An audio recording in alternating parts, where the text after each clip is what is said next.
Boa tarde, pessoal. Boa tarde.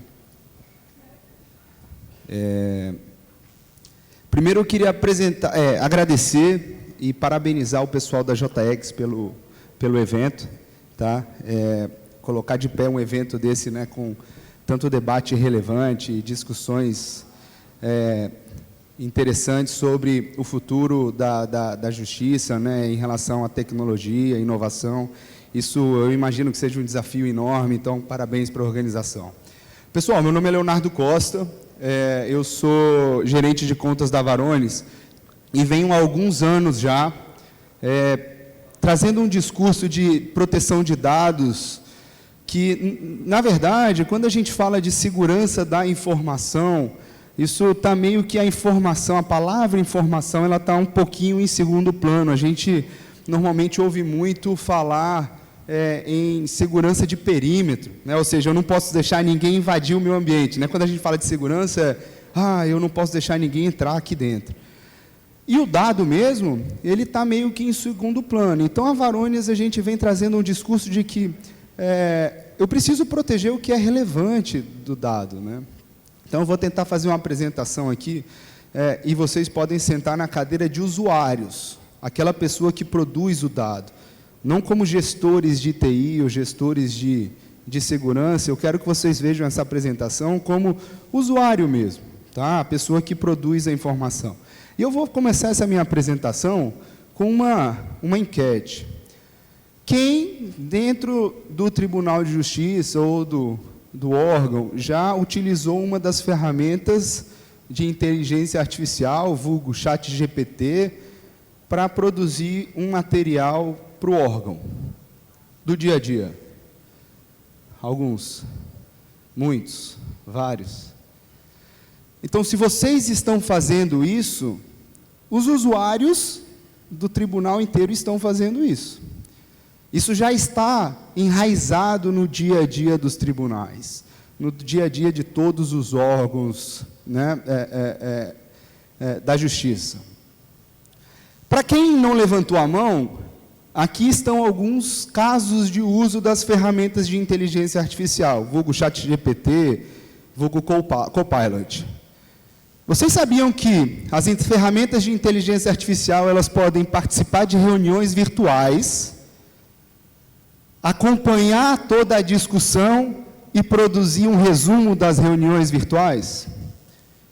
Vocês sabem que vocês podem pedir para a ferramenta de inteligência artificial ler todas as caixas postais do tribunal, ou que vocês têm acesso, e buscar uma ferramenta relevante para o que vocês querem, para o assunto que vocês querem, ou informação relevante para o assunto que vocês querem, ou vocês podem pedir para eles resumirem, para essa ferramenta resumir e encontrar a melhor resposta baseada naquela thread de e-mail que vocês estão trabalhando. Vocês sabem que vocês podem pedir para a ferramenta analisar todas as planilhas Excel de determinado departamento e trazer um resultado em linguagem natural?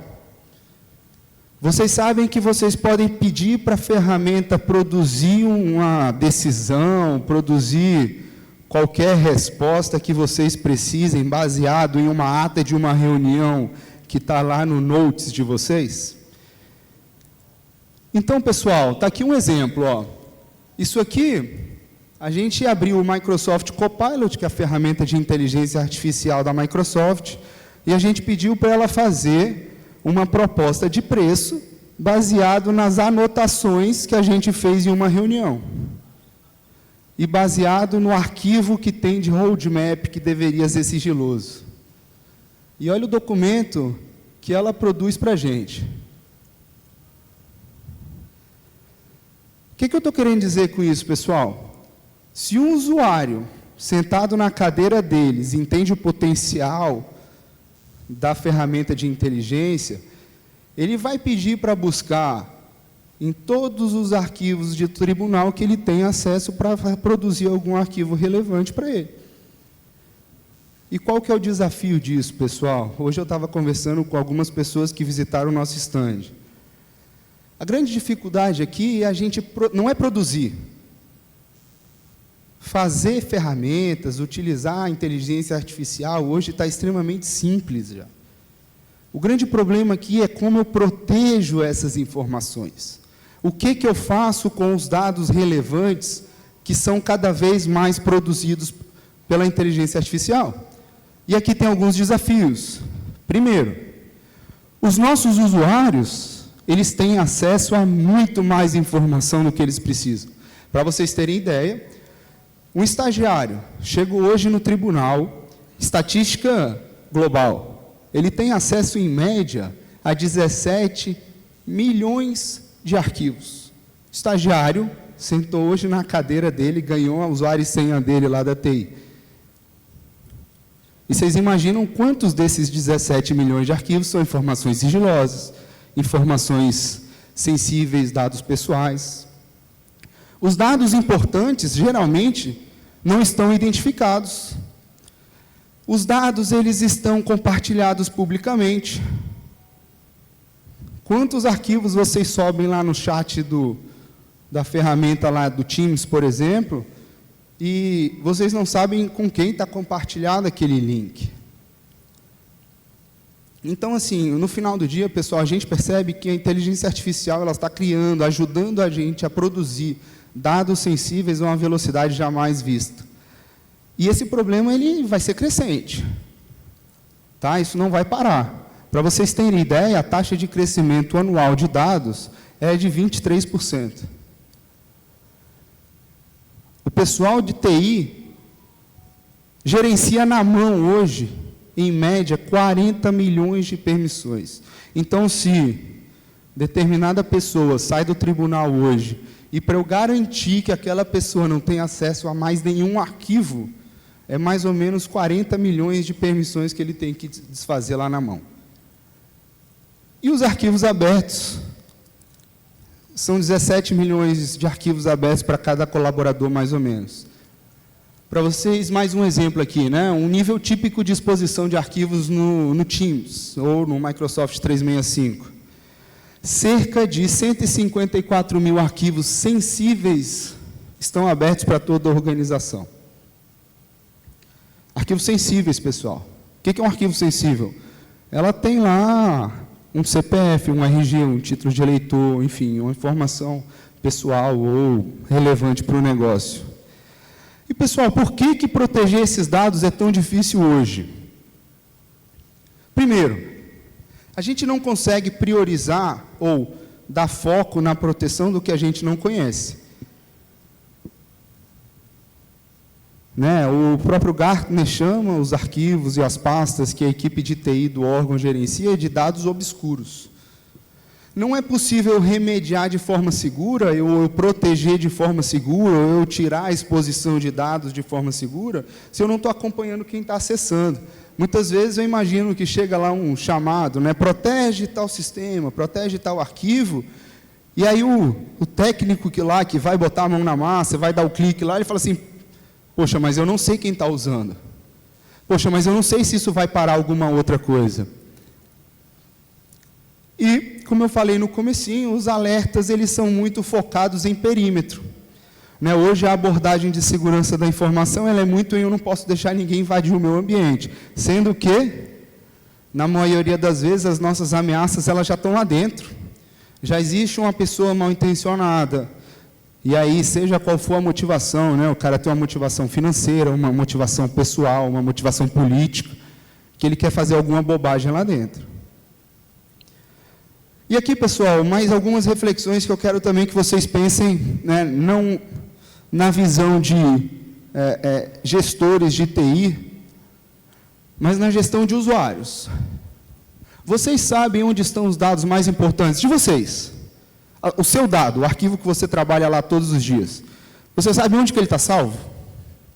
Você sabe se não tem uma pastinha lá no Teams, uma pastinha lá na pasta da rede lá, que você acabou salvando um arquivo que você queria compartilhar com algum colega de outro departamento, e você, vou botar aqui rapidinho, daqui a pouco eu tiro, daqui a pouco eu apago. Então, a TI, ela faz a gestão disso aqui, ela deve apagar em algum momento.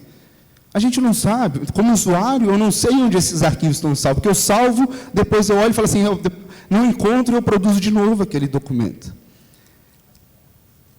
Uma dica, tá? os dados mais importantes, eles não estão só no SEI, no EPROC, PROJUD, PJE.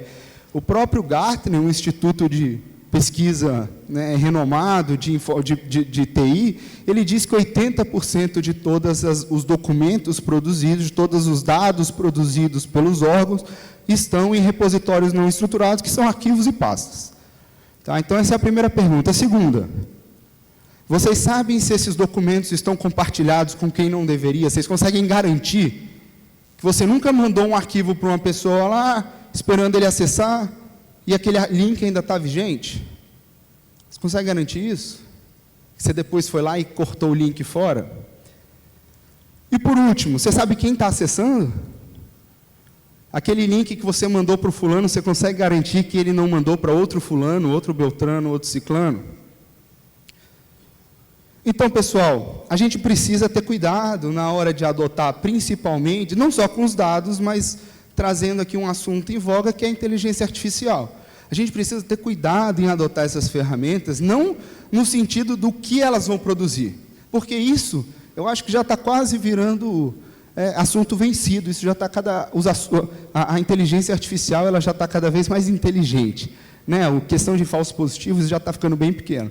O que a gente está fazendo, ou como a gente está protegendo esses dados. Tá? Então, aqui, o que eu trouxe aqui uma recomendação da própria Microsoft, né? O que a Microsoft fala disso? Ela fala o seguinte, pessoal, ela entende que a questão de permissões e segurança da informação é uma questão relevante para todas as organizações. Todo mundo tem problema com isso. Então, o que ela fala? Que, além para assumir de forma segura as ferramentas de inteligência, vocês precisam se certificar de que as permissões elas estão em dia, de que vocês já têm as políticas de segurança da informação sendo aplicadas. Então, o que ela está querendo dizer é o seguinte: podem utilizar todas as minhas ferramentas ou qualquer ferramenta de inteligência, desde que vocês protejam os dados. Eu não tenho responsabilidade sobre essa proteção desses dados.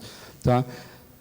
Pessoal, para eu assumir o risco, para eu adotar as ferramentas de inteligência artificial, ou para eu garantir que a proteção está sendo executada de forma satisfatória, eu preciso ter automação. De forma manual, é impossível qualquer técnico lá da segurança da informação revisar 40 milhões de permissão. Ninguém revisa 40 milhões, até porque, se ele acordar num dia e começar a revisar as 40 milhões de permissões dele, no final do dia os usuários já criaram arquivos, já mexeram nas permissões, já está tudo diferente. Então, preciso automatizar. Automatizar e automatizar. Automatizar a revisão, automatizar a remediação, automatizar, enfim, monitoramento, eu ter uma automação na auditoria desses dados. E aí eu trago aqui uma tecnologia que já está em utilização no mercado há bastante tempo. A Varonis ela já está no mercado há cerca de 12 anos, no mercado brasileiro, há cerca de 12 anos, é uma ferramenta israelense, e a gente já tem diversos cases na justiça estadual, justiça eleitoral, justiça do trabalho, colegas de vocês, a gente tem, por exemplo, o TJ da Bahia, que está cada vez evoluindo de forma acelerada, Gustavo, em relação à proteção desses dados, utilização de automação para proteger esses dados e essas informações. Tá? Então, a gente vem trazer visibilidade em tempo real, remediação também automatizada, ou seja, a ferramenta tirando as permissões excessivas de forma automatizada e de forma acelerada, envios e resposta de alertas a pessoas relevantes. Quando vocês recebem um alerta lá, ou saem na mídia, Tribunal de Justiça de não sei aonde foi atacado, na verdade o ataque, ele aconteceu há cerca de 6 meses atrás, que foi quando o ator malicioso tomou conta, acessou o ambiente. Então eu preciso detectar essas ameaças de forma precoce. Eu saber, por exemplo, que a conta do Leonardo está acessando uma estação de trabalho que ele nunca tinha acessado antes. A senha dele foi resetada de forma estranha. Ele ganhou um privilégio ou uma permissão que ele não tinha antes. Então, eu preciso detectar essas ameaças de forma precoce. Eu vou enviar esses alertas para as pessoas relevantes. Então, por exemplo, um possível vazamento de dados pessoais, quem vai receber isso? É o próprio DPO, para que ele comece a produzir já o relatório de violação de dado pessoal, sabendo exatamente quais dados foram violados, né? E fazer toda a parte de auditoria e investigação de forma otimizada, né? Normalmente a pergunta que chega não é a pergunta que precisa ser respondida. Olha, houve uma violação desse dado pessoal. Beleza, quem foi? Foi o João. O que mais que o João fez? Quem resetou a senha do João?